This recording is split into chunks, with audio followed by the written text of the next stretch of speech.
राजस्थान का वांगड़ क्षेत्र बांसवाड़ा इस वक्त राजनीति की दृष्टि से हॉट बना हुआ है।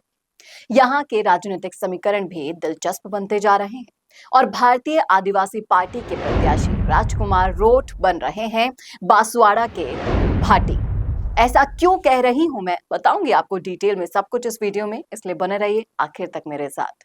नमस्कार, मैं हूं चेतना शर्मा और आप देखना शुरू कर चुके हैं राजस्थान संवाद। तो बांसवाड़ा की राजनीति की बात करें तो एक तरफ तो है महेंद्रजीत सिंह मालवीय, जिन्होंने कांग्रेस का दामन छोड़कर बीजेपी का हाथ थामा। अब कांग्रेस के किले में कमल खिलाने की तैयारी कर रहे हैं। यहाँ कांग्रेस की तरफ से अरविंद डामोर चुनावी जंग में है, लेकिन महेंद्रजीत सिंह मालवीय को रोकने का असली दारोमदार भारतीय आदिवासी पार्टी के राजकुमार रोत पर है। 84 से विधायक राजकुमार रोत को कांग्रेस का भी समर्थन मिला है। ऐसे में यहाँ पर मुकाबला त्रिकोणीय होता हुआ नजर आ रहा है। दरअसल 4 बार के विधायक और पूर्व मंत्री महेंद्रजीत सिंह मालवीय अब बीजेपी के लिए वही भूमिका निभाने जा रहे हैं जो श्रीराम के लिए विभीषण ने निभाई थी।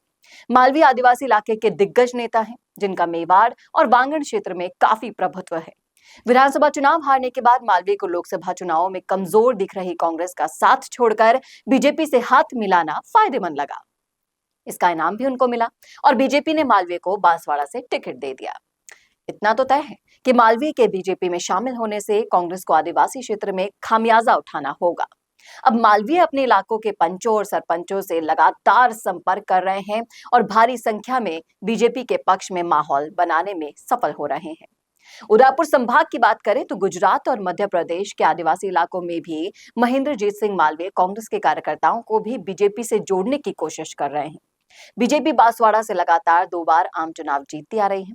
ऐसे में एक तरफ महेंद्रजीत सिंह मालवीय यहां से बीजेपी की जीत की हैट्रिक लगाने की तमाम वो सारी कोशिशें कर रहे हैं जो कांग्रेस का किला ढहाने के लिए जिम्मेदार होंगी। अब मालवीय के प्रभुत्व की बात करें तो कांग्रेस ने उसको भांपते हुए अरविंद डामोर को यहां से उतारा है। इसी बीच राजकुमार रोत ने बीजेपी को धूल चटाने के लिए कांग्रेस से गठबंधन का आग्रह किया।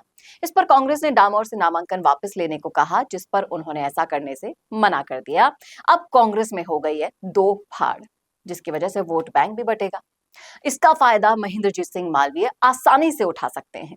इन सब के बावजूद राजकुमार रोत का बांसवाड़ा क्षेत्र में वोट बैंक काफी अच्छा है, क्योंकि रोत पिछले 2 बार से लगातार यहाँ पर विधायक है और आदिवासी क्षेत्र में उनकी काफी अच्छी पकड़ मानी जाती है। अब यहाँ के जातिगत समीकरण की हम बात करें तो ये एक एसटी आरक्षित सीट है।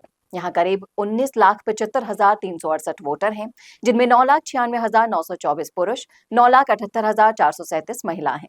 अनुसूचित जनजाति मतदाताओं की संख्या यहाँ पर 75% है, जिन पर हार जीत का पूरा समीकरण टिका है। 15% मुसलमान, 4.2% यहाँ पर और वोटर्स हैं, जिसमें बुद्ध, जैन, सिख सब आते हैं। बांसवाड़ा लोकसभा के अंतर्गत 8 विधानसभा क्षेत्र आते हैं।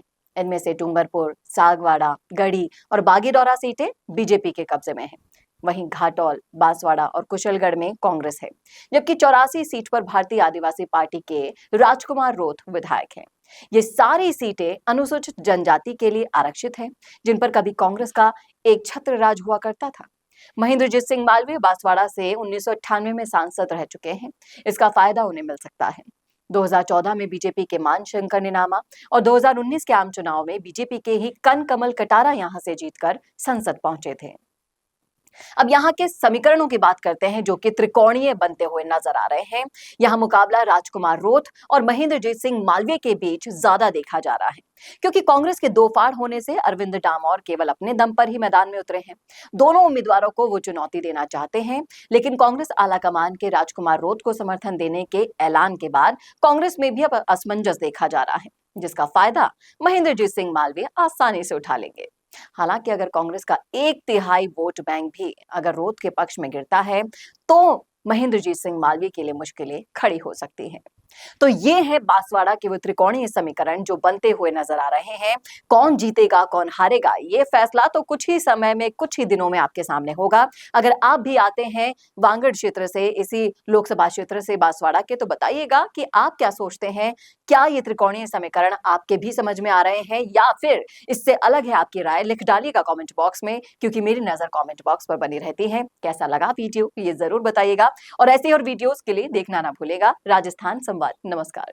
कोरोना सोल्टेक क्वालिटी, डेडिकेशन और कस्टमर सेटिस्फेक्शन को प्रायोरिटी पर रखते हुए हर इंडस्ट्री की इलेक्ट्रिसिटी में कॉस्ट सेविंग कराने और उन्हें रिन्यूएबल एनर्जी की ताकत देने के लिए लगातार काम कर रहा है। क्योंकि कोरोना सोलटेक में हमारा मानना है कि देश के रिसोर्सेज को सस्टेनेबल बनाने के लिए जरूरी है कि हम सबका उसमें बड़ा कंट्रीब्यूशन हो। इसीलिए सोलर प्रोजेक्ट्स की टाइमली डिलीवरी करते हुए एक पार्टनर की तरह आपकी इंडस्ट्री को हम अपडेट करते हैं और हमेशा आपकी सर्विस के लिए तत्पर रहते हुए सोलर एनर्जी का पूरा पोटेंशियल आपको मिले, इसी दिशा में काम करते हैं।